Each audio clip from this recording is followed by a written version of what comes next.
Kia ora and welcome to Swim Chats, a podcast about ocean swimming.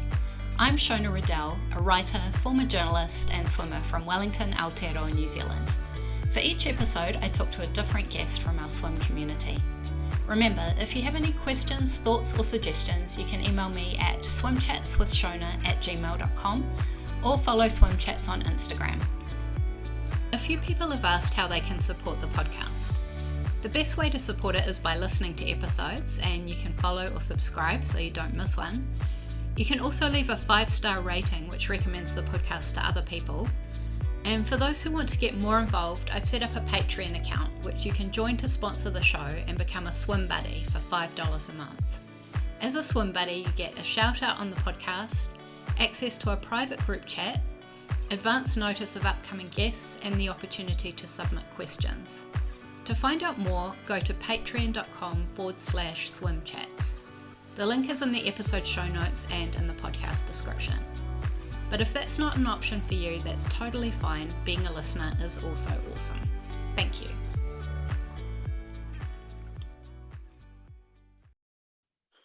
Well, Kylie, welcome to Swim Chats.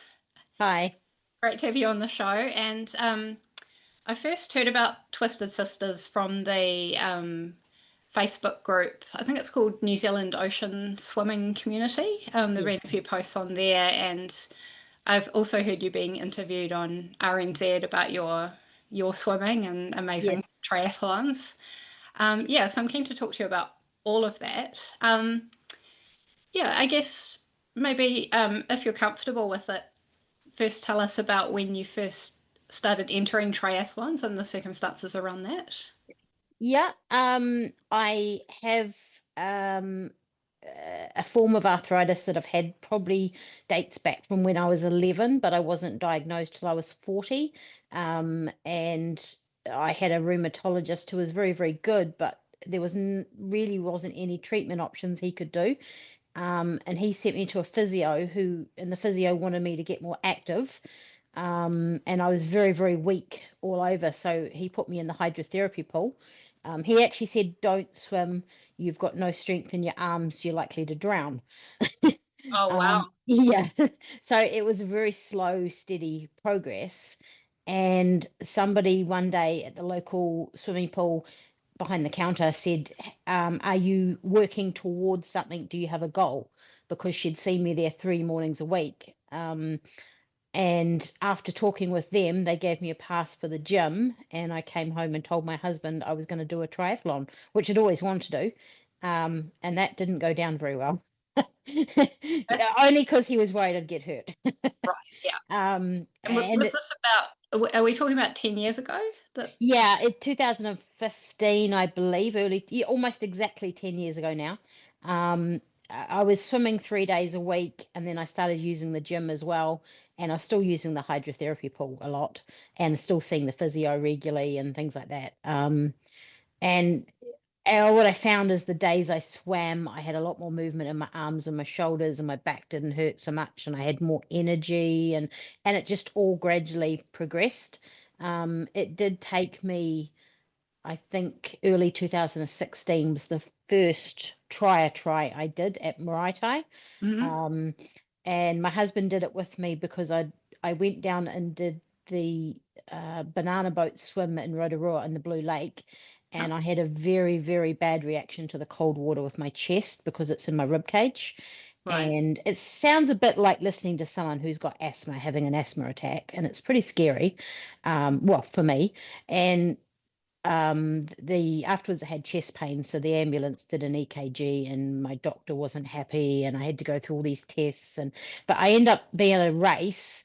But I said to my husband, right, you do it alongside me just as a safety blanket in case there's any issues, which he did. And afterwards he said, oh, no, triathlon's not for me. I'll stick to my ocean swimming. And then the next thing you know, he'd signed up for Ironman, which I'd never even heard of. And then I watched him do the Ironman a year later, and it just kind of snowballed from there. I was hooked. That's incredible. Yeah. So I haven't personally done an Ironman, but I was reading about it, and so it's 3.8 kilometer swimming. Yes. And 180 kilometer bike ride. That's right. And and then a 42K run, so marathon. A marathon at the end. Yeah. Yeah. Amazing. And so you saw him do it, and then you thought, Yes. that's what I want to do. It did take me another year or two to actually admit to myself, let alone anyone else, that I wanted to do Mhm. it. But it was kind of niggling in the back of my head. It's like, I wonder if I could do that one day. Yeah, just sort of ignited that spark. Yeah, and what I found, the longer distances, I didn't have to be as fast. I didn't have to work quite so hard. I just had to have the endurance to keep going. So the longer distances actually suit me better than the sprints and the Olympics. Right. Yeah. In fact, I've never even done an Olympic. Yeah, I've never done And the Olympic distance yet. Yeah. and so did you have someone coaching you at that time, or did you Yes. have to look for a coach? Yeah. Originally I was doing it on my own. I did get um, a lot of local coaches that I approached, but as soon as I mentioned I had any sort of health issues, they didn't really want to know, or they just didn't feel they had the experience to help. Right. Um, I was very, very lucky to come across Tony O'Hagan though online. I looked him up through, I think either it might have been Ironman New Zealand or Triathlon New Zealand, one of them. And I liked the sound of him, and I rang him that day. And within half an hour, I had a training program, and I was watching it. I was watching from my end as he formed it on his end. Yeah. And as he said, well, yes, you can do it, but we're going to have to train differently. You're going to have to talk to me every day, tell me how you're feeling.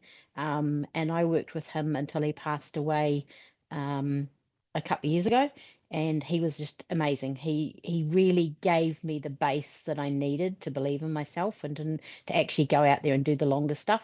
And he taught me how to work around everything, which was really good. Um, yeah. And was his style sort of gentle encouragement or more firm, sort Oh, of kind but firm? definitely. Yeah, yeah. Definitely. The only negative for me was probably I needed a bit more pushing. Um, but he was he really understood everything as well. When I explained to him what was going on with my rib cage affecting my lung capacity and how it affected me on the bike on hills and things like that, he understood it. So he would then modify whatever I was doing to make it work for me, so that we'd still get the same result, but by doing it a slightly different way. Yeah. And as he said, you'll be able to do it, but you'll have to have a really, really long ramp up. It ended up being 6 years till I was strong enough to do it. So it did take a long time. Um, yeah. And then when he passed away, I went with my husband's coach, who I knew quite well anyway, Andrew Mackay. We got the news that Tony had passed, and then within about, I think, 36 hours, I had a phone call from Andrew saying, "Don't worry about your training. I've got your back. Leave it up to me. I'll look after you. I'll get you there. You just focus on getting through it at the moment," which was really good because I was devastated. Yeah. Tony O'Hagan, I felt, was a good friend, Yeah. and it was a shock. So Andrew kept me going, and he stayed with me through to um, Ironman and a bit longer than that. Um, yeah, Right. and his was not so much the gentle approach, Right. but by then I probably needed that. And Yeah. what was that experience like for you of completing the Ironman? Um, How long did it take? It I finished with 70. You have 17 hours to finish an Ironman. There Mhm. are cut-offs along the way. And I knew the swim I would be fine for, which I was. I had ample time. I knew the bike cut-off would be okay, so long as everything went right, which it did. But it was the run was the biggest issue because I have a lot of pain in my ankles and it hurts to run. Um, so the run was the big issue for me, and I ended up finishing with 70 seconds to spare, so a minute and Wow. 10 seconds. And I had on the last lap, I had Andrew riding on the bike with me, my coach. I had my husband. I had um, a couple of one lady from Palmerston who had been on the bike course all day as a volunteer, and I've known her for years. She came out on the course with me holding her phone because there were no lights. And at that point, I couldn't get my special needs, so I had no head torch. And she shone the light, and she ran with me for probably a good 36 Ks of the 42. That's um, amazing. And yeah, so because I was one of the last finishers, and by the time you get to that point, they just want you to finish. They're a bit more relaxed when it comes to people being around you and giving assistance. Yeah. So I still had to do it all by myself, but I did have people there if I needed anything. And one of them had my special needs bag with, I had painkillers and I had gels and all sorts in there. But by then I was just really focused. I was just in my own little world. Um, Yeah. and it was, they had these road cones, and I can remember just repeating to myself, run the cone, walk the cone, run the cone, walk the cone, and all the way through it. And at one point my husband tried to say something, and I yelled at him. I just, he tried to I touch blame you. me and I didn't want to be touched, and Yeah, you were just in the zone. yeah, yeah, Well, yeah, congratulations. I mean, that's phenomenal to yeah. complete an Ironman event. And was it after that you decided yourself that you wanted to become a coach and support other people, or did that take a Yeah, bit longer? after Ironman, because mine was part of the Tony Jackson scholarship, and part of that is you get a free entry. And I already had an entry that was a deferral because of an injury. So I never, the next year they said to me, well, do you want the free entry? And I was going to do it again. And I even got partway through the January training, and it's like, nah, I'm done. This is just too hard. I just can't do this. One was enough. I'll stick with one. Um, and I started doing some other stuff, but um, I got injured. I was training for Tarawera, and I tore all the ligaments in my ankle on the beach one day, and it took me about 2 years to be able to. I couldn't even swim. I couldn't ride my bike. I couldn't do anything. It was really bad. So it set me back a long way. And during that period, I thought, well, if I can't do this anymore, which I'm not going to be able to do it forever, then what could I do instead? And I still wanted to be involved. So the idea of coaching and helping people like myself um, sort of evolved, because I had a hard job finding a coach that would be willing to take on someone, one, with my health issues, and two, that was a true beginner that really didn't know anything. Most coaches are great to work with if you've got a bit of experience. And there are a lot out there that will work with people just starting out, but most people just starting out would be too nervous to go to them. Yeah, Um, that's right. so You don't have the confidence to no, no, get you don't. started. Yeah. And I was very lucky that Andrew Mackay, my coach from Boost Coaching, he sort of, I won't say he sponsored me, but he wrote a letter of recommendation for my coaching certificate, which was awesome. And he's always there in the background to offer me help and support.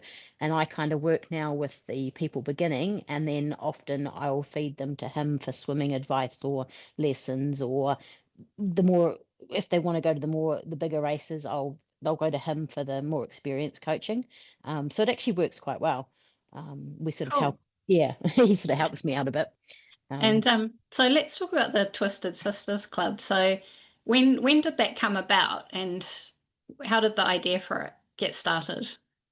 Okay, so I wanted to do a triathlon with my daughter. She's now 13, and at the time she was 11. And the ones in Auckland, you had to be 12. And we found the women's tri down in Tauranga had an 11 age cutoff. So I thought, okay, we can go down there. We can do the women's try, her and I. And then we found they had a mother-daughter category, which I Oh. thought was really awesome. And talking to a friend whose daughter was 16, I sort of said, well, why don't you guys do it with us? In order to motivate them to do it, we jokingly said, ha ha ha, you'll never beat us. We'll challenge you for you two to beat us, which they did. um, and then talking to other friends, I found other people I knew were doing it. And then more said, well, we'll come down and we'll do it with you. We had 7 of us, and we were all in different accommodation. And along the way, training for it, I had put together some basic training sessions, and we were doing brick sessions together, and we were doing ocean swims and things. And we weren't finding there was a lot of support and encouragement out there for Mhm. people in that really beginner stage, or not the people that we knew anyway. And afterwards, we had formed such good friendships from going down as a group, and doing the race, even though we're in different categories or different waves and stuff. We had such a good time, and we were talking online, and we sort of said, well, we should put a Facebook group together. Rather than having a message thread where everything's getting lost, we could do it on Facebook. And we came up with, well, one of the ladies, Anita, came up with the name Twisted Sisters, and it kind of stuck. Love the name. Yeah.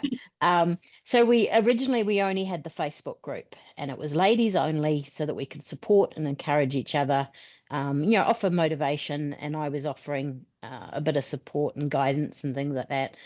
And then my dream is to put on a beginner triathlon, and I mean a total beginner triathlon. Think Weet-Bix Kids, but for adults. Oh, I'd be we've in. I've never we've done a triathlon. we've got the location. We have tentative council approval. We don't have the funding, and I've sort of keep putting it off, thinking, nah, we'll look at it next year when we've got a bit more money. And then we decided, well, if we are a actual club, recognised club in New Zealand, we can apply for funding grants, which is what we did. So we officially became a club on the 23rd of August last year. So it's nearly a year to the day. And we had to have a minimum of 10 members, which we're now sitting just under 50, which is pretty good for a year. We have over 305 people on our Facebook group, and they're from all around the world. And yeah, it's just been, the response from the community has been awesome. We've just got our first funding grant, which is for wetsuits and swim caps for the season to help some of the ladies out. Cool. So Teamline is going to be kitting out at least 10 of the ladies with wetsuits, and everyone's going to have Twisted Sisters swim caps, so we can, more from a safety point of view, we can keep an eye on everyone in the water. Our Saturday swims were sitting at about nearly 40 people last Saturday each week. Cool. Oh, so tell me about the Saturday swims. Are they all year round? This year they weren't, but from next year they will be. Yeah. We do still have some ladies going and swimming on a Saturday when the weather's okay and the safe swim flag is green. We did swim last weekend. It was about 14 degrees. It was pretty cold. So it was only a half-hour swim. It wasn't very long. And that's at Takapuna, is that right, in Auckland? Yeah. So we meet where the toilet block is at Takapuna. We don't charge anything for the swim, and you don't have to be a member. We do advise that you just let us know you're coming along beforehand. This coming season, the swim caps will be mandatory.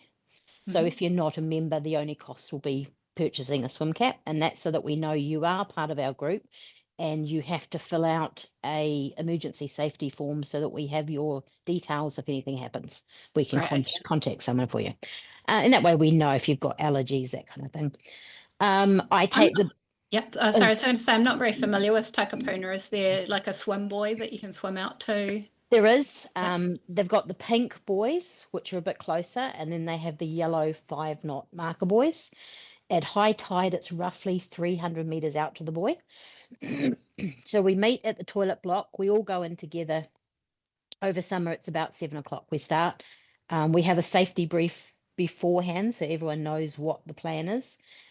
We have a sign-in board so that everyone has to have their name and that on the board, we know. And then when you come out, we mark off that you've returned. We do prefer tow floats and things like that just for safety, but it's not mandatory. The bulk of them swim out to the yellow buoys and then swim down the buoy line. Any new swimmers or anyone really nervous or anything like that, they stay with me. We have a beginner group that stays near the shore. We usually swim down the beach, but then as they gain confidence, it's my job to get them out to the buoys and get them out swimming with the main group. So usually for most swimmers, I find it takes them 3 or 4 weeks just to get that confidence and be able to get off from the shore and figure out how it all works and what it feels like to swim in the sea and not be so nervous and that kind of thing. So it doesn't take too long for most people. And how do you know when they're ready to swim out a bit further? Do they say, or do you just get sort of the feeling? You sort of know. You can tell. You can tell by the expression on their face. If they're really looking nervous, then we tend to stay near the shore because I don't want anyone panicking. you sort of know by the way they're acting. And we do stop and regroup all the time and just to say, hey, you're okay. You know, I also explain to them it does take about 10-15 minutes when you first start off just to get acclimatized to the water, to the temperature, to let your breathing settle, and really get into um, that flow. And then once they've got through that, I noticed most of them actually realize, well, actually, this isn't as scary as I thought it was going to be. And it's actually pretty cool. And then you get out to that marker buoy for that first time and just the expression on their face. They all go up and they all hit it with their hand, like sort of Oh, high-fiving it. yeah, Sometimes we get pictures out there if we can. And everyone will sit around the marker buoy going, oh, wow, this is just so cool. yeah. Yeah, especially That, with the sun coming up behind Rangitoto. oh, it'd be so beautiful. It must be Yeah. so rewarding for you to see that. Yeah, Oh, and yeah, see yeah. what you mean. I love how I read on your website that you have like a gear library as well. So if you're in the Twisted Yes. Sisters Club, that's such a good idea because lots of people have different gear that they're not using or Yeah. using anymore. And yeah, so, We were very lucky. We got gifted a couple of bikes. And we had one lady that came to me about November last year and said, there's a triathlon coming up. I wouldn't mind doing it. I don't have a bike. I was like, there you go. You can take the bike.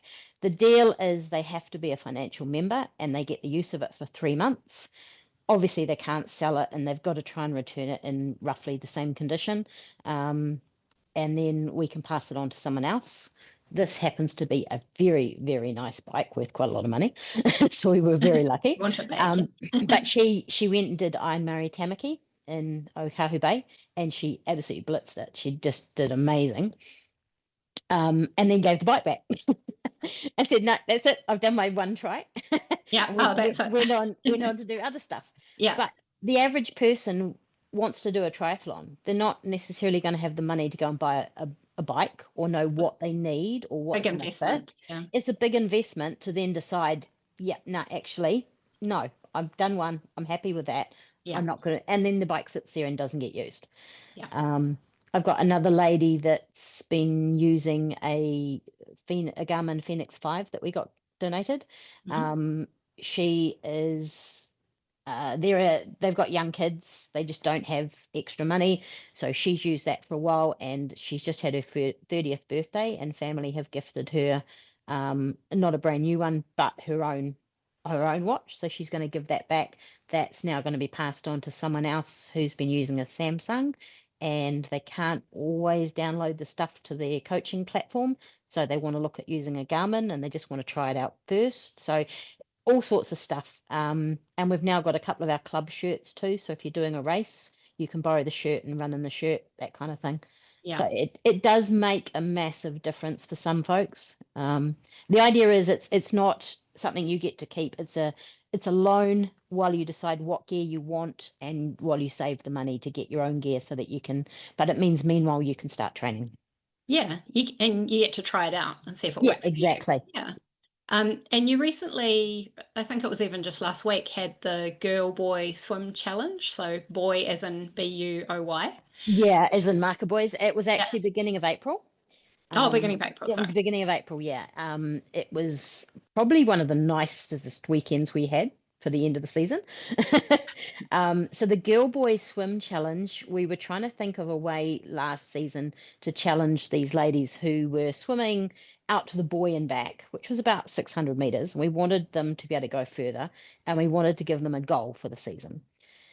And I thought, well, the ultimate would be to swim to Cable Buoy and back, which is down the far end of the beach.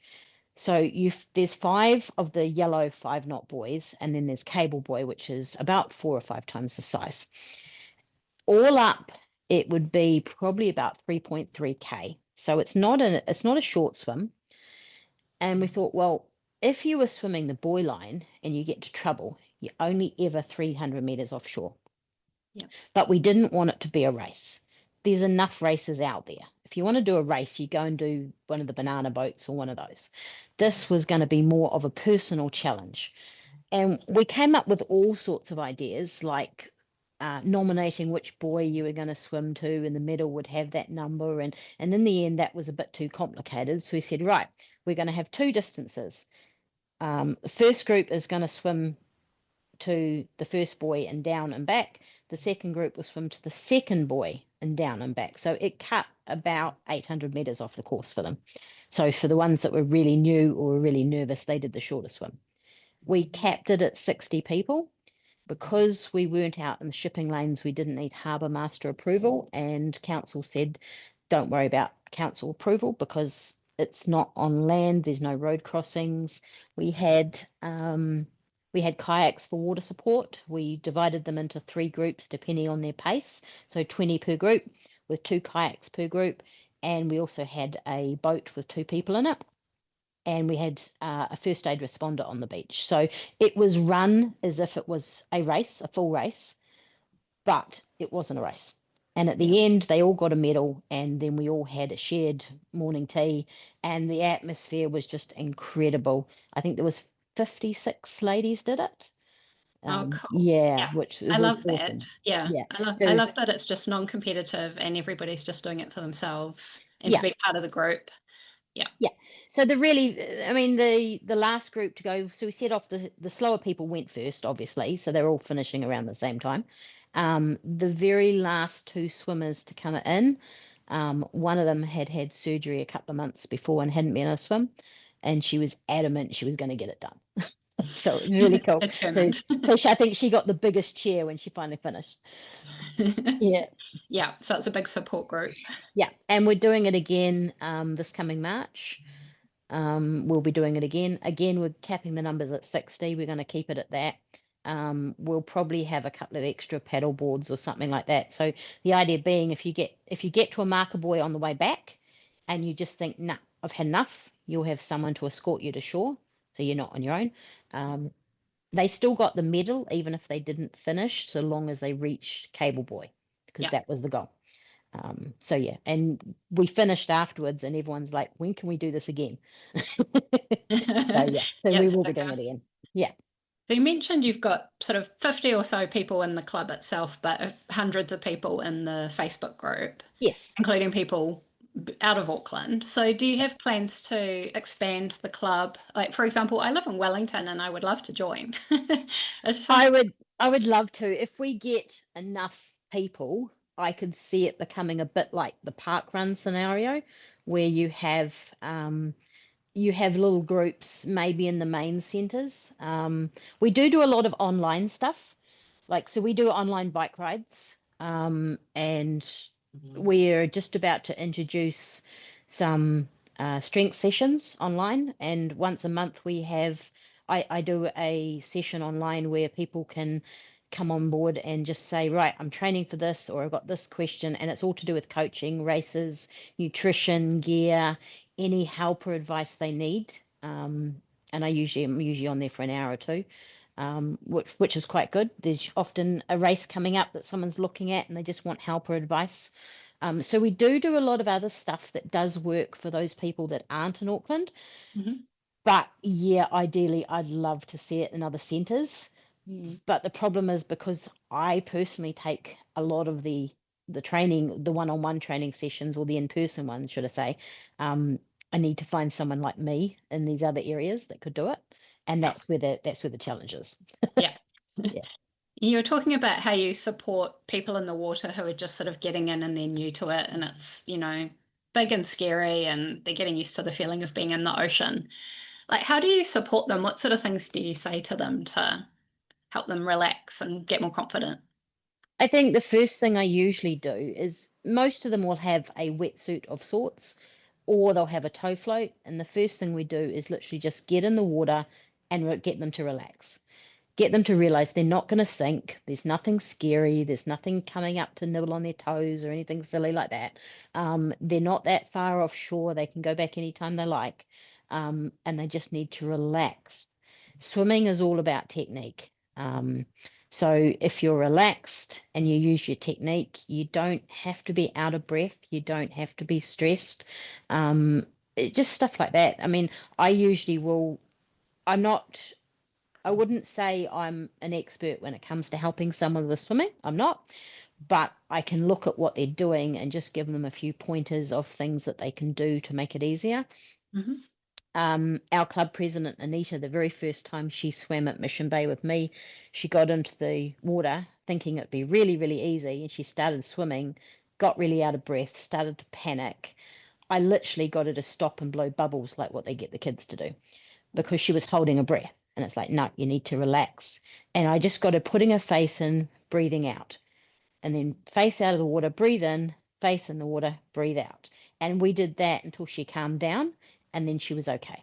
Um, and then occasionally, even now, she'll stop and do the same thing just to clear that panic. Um, there's another lady, Mika, who gets very, very nervous when she hasn't been in the water for a while. So she actually goes down and starts swimming while we're doing our safety briefing, purely because she actually needs to be in the water on her own, calming down first. So different things work for different people. And as you get to know someone, you actually figure out, okay, this, I usually give them different suggestions, and it's just what works for them. Yeah, that's such a good point that everybody's an individual and we all Yeah. have different things that we're thinking about and that we need to focus on. Yeah. Yeah. And I think most people basically they get out of breath when they first start swimming and they think, oh, this is really hard, and they start panicking, and that makes it worse. And then you explain to them, well, that's your body adjusting. You're using your muscles. You need more air. You need to breathe in and out a bit faster. But you notice it because you're in the water. You're not actually you're not panicking. It's not a problem. Give it 10 minutes. That's going to settle. Your breathing will come right. And they all say that that's brilliant. They didn't realize that. And within 10 minutes, they're usually off. Um, but they've gotten in the water, gotten out of breath, panicked, and thought, this isn't for me. Um, but it's just a matter of overcoming that. Yeah. Um, And what sort of things do you say to people who are, they're thinking about entering their first triathlon, but they're not feeling confident? Like what would you say to encourage them in the way that you had to think about when you first got started? I always say that if you want something badly enough, no matter what the issues are, you'll find a way around them. Whether it's lack of gear, whether it's health issues like I had, but you have to want it badly enough to put the time and the effort in, because everyone thinks, I'm going to do this, and they start off really motivated, but it's in a month or two when the motivation wears off. You have to have that reason for doing it. Mm. Um, Andrew, my coach, used to say, what's your why? You have to know why you're doing it, and it has to be something really, really important to you. And it's really individual, because when it gets really hard, or you've got to go for a run and it's pouring with rain and you really don't want to go out there, that why is what's going to get you out the door. It's what's going to keep you going and keep you motivated when the motivation wears off. Um, so find your why, decide why you want to do it, and make it a really, really good one. And then it's stepping stones along the way. You're not just going to suddenly go, I'm going to go do Ironman, and you'll go out and do it in a week's time. You have to build up to it. Um, and it's about building endurance. It's not, I believe most people could actually do it if they really, really wanted to, but most people don't want to, which is fair enough. Most people wouldn't be silly enough to want to. But I do believe anyone could actually do an Ironman if they wanted to, and with the right help and the right guidance, and putting the effort in and knowing what you need to do. And that's where having a really good coach who understands how it's going to work for you, um, understands that you've got family, you've got work, you need to make the time, you've got to fit things in around your life. You can't just say, right, okay, I'm doing Ironman, so for the next 9 months, sorry, family, you're not going to see me and I won't be going to work. You have to fit it in around. Being able to plan. Um, so I used to often on a Sunday sometimes make lunches for a whole week that I could freeze, because I knew that I'd be busy at work. I wouldn't get a decent lunch, and I needed to eat so that I could then go and do a training session at night, and then have dinner afterwards. So it's all that planning that goes into it, Mm. and scheduling. Yeah, Yeah. It's such a good point, remembering your why. yeah. I was thinking about this question in the morning. I had swim squad, and it's cold, rainy, dark day here in Wellington. And so I was at the pool and I was thinking, I wonder what Kylie's going to say when I ask her this question about, how do you stay motivated on these days? I do love my Yeah. swim squad, but it was just one of those days where I had to push myself just that little bit harder to get there. Yeah. I usually funnily enough, I had squad this morning. It was exactly the same. I was already awake and I was listening to the rain thinking, why the hell am I going out in this? um, But I always remind myself too that one, if I don't go, I'm going to feel guilty for the rest of the day. And that I hate that feeling. And two, I know I'll feel better once I go. Like for me, physically, I feel better. It helps with my aches and my pains and that and my energy levels. Um, I'm lucky at the moment that my husband and I are both going to the same squad twice a week. So I've got him dragging my butt out of bed. He was away recently and Ken's doing Ironman over there and I didn't go the whole week he was away. Which showed I actually need someone still to motivate me a bit. Yeah, I think we all need someone like that, just someone who sort of pushes us Yeah, to keep going. Yeah. yeah. For me, with the coaching, because I have to go and I have to meet other people, and I'm taking the session, so therefore I have to be there. I don't get that out, which is really good. So making a plan to meet someone, so you have to go You're because you've committed. told them, yeah, you've committed to it. And I think that's really important. Commit to the race, sign up for it, tell Yeah. family and friends you're doing it, tell social media you're doing it. Oh, that's a good Um, way to commit. Yeah, Oh yeah. The very first try I did, and because I was having issues with my breathing, I literally doggy paddled the 500, the swim. Oh, sorry, it was the sprint, not the try. I doggy paddled the 500 meters, and I remember being halfway through, and I have a Facebook page that has about 4,500 followers, and I was halfway through thinking, oh man, I've really screwed up because I can't quit this because all these people are watching and they're going to know I quit. Oh boy, what have I got myself in for? And it suddenly dawned on me that so many people following what I was doing, were, that was going to hold me accountable. I had to get through the race. yeah. Otherwise, I don't know that I would have. Yeah. Did you feel a Yeah. sort of responsibility Oh, to yeah, complete it? Yeah. definitely, Mm. definitely. And it was the same with Ironman. Um, there were so many people that supported me to get there. I actually had on the bike and the run, I had a locket with Tony Hagen's picture in it, and his belief that I could do it helped as well. So I figured, well, we started together, we were going to finish together, so that's why his picture was in the locket, Wow. so that he would be That's there really to, cool. yeah, That's so really he, cool. I yeah. didn't say earlier, I'm very sorry for your loss. I mean, he sounds like a really special person. Oh, he meant a lot to so many people. I think my daughter was just as devastated. She used to come to squad on a Saturday with me, and after Ironman, not the one I did, but the other ones, he would often the lane would be quiet and he'd let her jump in and she'd swim a couple of the sessions with us on the Saturdays. And she was intending that when she got to 10, she would go and train with him. So she had plans Mm. training with with Tony, and she was devastated when he died. Yeah. She's still talking about doing Ironman when she's 18, but we'll wait and see. Yeah. That's cool. And I Yeah. love how you had his picture with you when you were completing the event. I mean, that's so meaningful. Yeah, nobody knew he was there but me. I put it on a really long chain so it could sit down well under my tri suit so it wouldn't get in the way. And I practiced a couple of my longer rides to make sure it would fit, and it wouldn't chafe and it wouldn't irritate me or anything. It was attached to my bike, so when I came out of the swim, I just had to put it over my head. It was that big that I could just slip it over, and it was important to me that he was there when I crossed the finish line, Yeah. because there were quite a few races that I'd cross that finish line and he'd be there waiting for me. Yeah. So Wow. yeah, That's really special. And he yeah, obviously inspired you a lot. he did. Yeah, And now you're a coach yourself and you're yeah. inspiring other people. So who inspires you these days, apart Um, from your husband motivating you to yeah. keep training? I have to say the ladies I'm training with and I'm swimming with and all that. There's four of them down doing Run the Forest tomorrow, and getting pictures of them down there, and it's like I'm really jealous I'm not with them.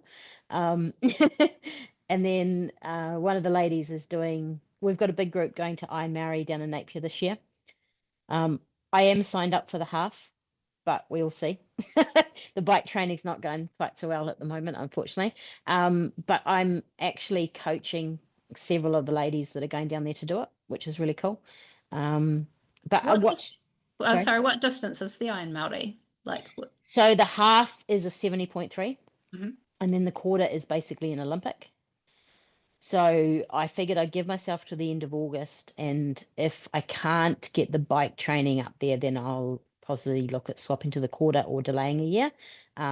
Just because the swimming, and I can't run at the moment, but I can walk that distance. The swimming's a piece of cake. It's just the riding, and at the moment, I'm just being winter. I've got a lot more pain than normal and a lot more fatigue, and I'm just not able to get out on the bike. And because it is the 1st of November, I'm not going to have much time to get the distance up. So we'll see how we go. Watch this space. Of the three different sports, is the swimming your favorite? I mean, I'm leaning Oh, towards swimming because this is a swim podcast, but I mean, it's the lowest impact. You yeah, were saying it's a piece of cake. Is it something you yeah. enjoy particularly? I don't enjoy the long distance swimming. Like my husband will get in there and do Takapuna to Narrow Neck, which is or Cheltenham, which is like 6.5 Ks. He would happily go and swim that.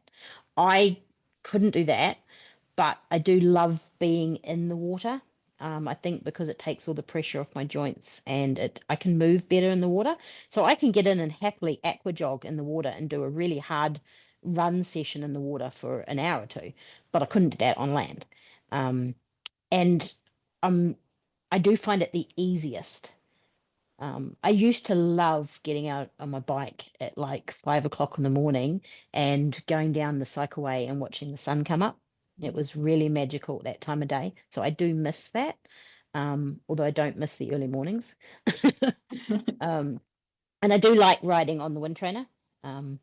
My bike after Ironman, her name is Faith, and um, she went through a lot to get me through Ironman, my poor little bike, and she had a custom paint job, and she's now blue with the red Ironman logo, and across the top bar it says anything is possible with a little faith, and of course she's an extra small Cervelo. So it was kind of a play on words, and she's Yeah. really pretty, and I love her. I've That's never felt that way about a bike, so I do miss not being able to get out there. But so I would like to be able to do more of the cycling, and yeah. I will get there. It's just going to take a bit of time, I think. Yeah. Oh, one thing I was going to ask you about the swimming. Obviously, when you're ocean swimming, you're going in different conditions, on rainy days and Mm. windy days, and it sounds like you're meeting once a week with your group. How do you find coaching people to swim in the different ocean conditions?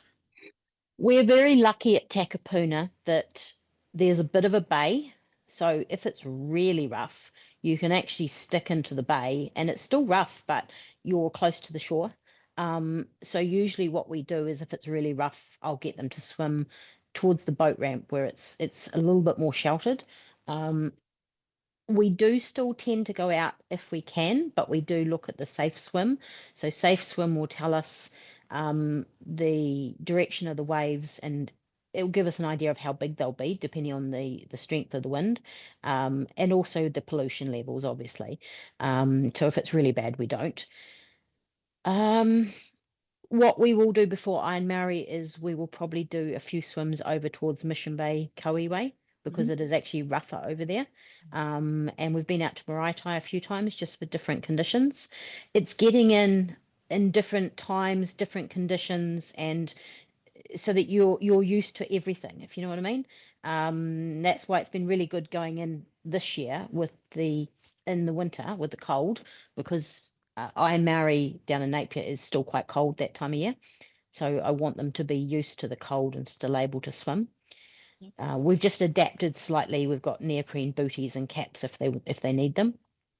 And there's a trick that Tony O'Hagan taught me. You tip water down the front of your suit, so it creates that warm layer of water before you get in, which helps.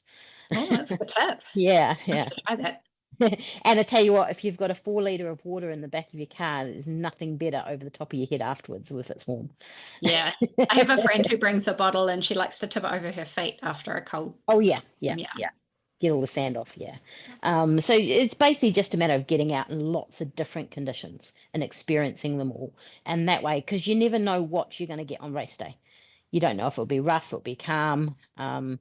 We get we do get conditions down there that are so calm. I say it's like being in a salty swimming pool because Mm, it's just absolutely mirror surfaces, and that's just absolutely magical. But we also get days where it can be quite rough. yeah. Um, And yeah, yeah, like you say, you'd need to prepare for all eventualities. yeah, You don't know what you're going to get. yeah. Yeah. Rough can be quite good because then you can get them practicing starts and finishing and like getting in and out when it's rough. mm, And getting out past the waves and actually diving under them or being able to lift your knees up out of the water enough to get over the top if you're close to shore. Dolphin dives. You can practice a lot of stuff even if it's a little bit rough, and we sort of make a bit of a fun thing of it. You know that helps with the nerves. If everyone's laughing and giggling and carrying on, and being bowled over by waves, you can't be nervous and scared if you're laughing. that's such a good idea because swimming in choppy water is always something I need to work on. So Yeah. yeah, that sounds like great practice for me too. Oh, Kylie, I've really enjoyed talking to you. Well, I'll make sure that I link to the Twisted Sisters website in the show Yeah. notes and your Facebook group. Is there anything else you want to mention that we haven't already covered? We do have lots of people in other areas. So if anyone is after help and support, um, we can still help. I've got a lady at the moment I'm coaching in Tauranga, and there's another lady from Tauranga also that's approached me. So, like, we can often help put you in touch with other people from your area, or help put you in touch with other coaches or other groups and that kind of thing. It's not like we say, no, you have to stay with us. It's like we'll point you in the right direction, and offer any help and guidance you need. Yeah. Cool. That's good to know. And is the best way for people to get in touch with you just through your website? Yeah, if you flick us a message through the website, and then if you want to join the Facebook group, we can send you a link to that. The only thing we ask is that you do fill out the three little questions that are there, just so we know that you are a real person and you're not just a bot or anything silly like that. Yeah. And then we know a little bit about you. So yeah, that's the only thing we ask is you just fill those questions out. Perfect. All right. Mm. Well, thank you, Kylie. And next time I'm up in Auckland, I'll try and come along for a swim with the Twisted Sisters. We do get that. I've got a lady that comes up from Coromandel. We had, I think, a lady from Wellington recently, and yeah, they let us know when they're going to be in the area. And sometimes during the weekdays, we can organise an extra swim. We do that for people, and we get a group to come along and swim with them. Yeah. Oh, good to know. Yeah. Awesome. All right. Well, thanks so much for your time. No worries. Thanks for having me. Thanks for listening to this episode of Swim Chats. Please remember to follow or subscribe to the podcast so you don't miss an episode. And if you enjoyed it, you can leave a 5-star rating and review, which helps other people find it too. Enjoy the water, and we'll see you next time.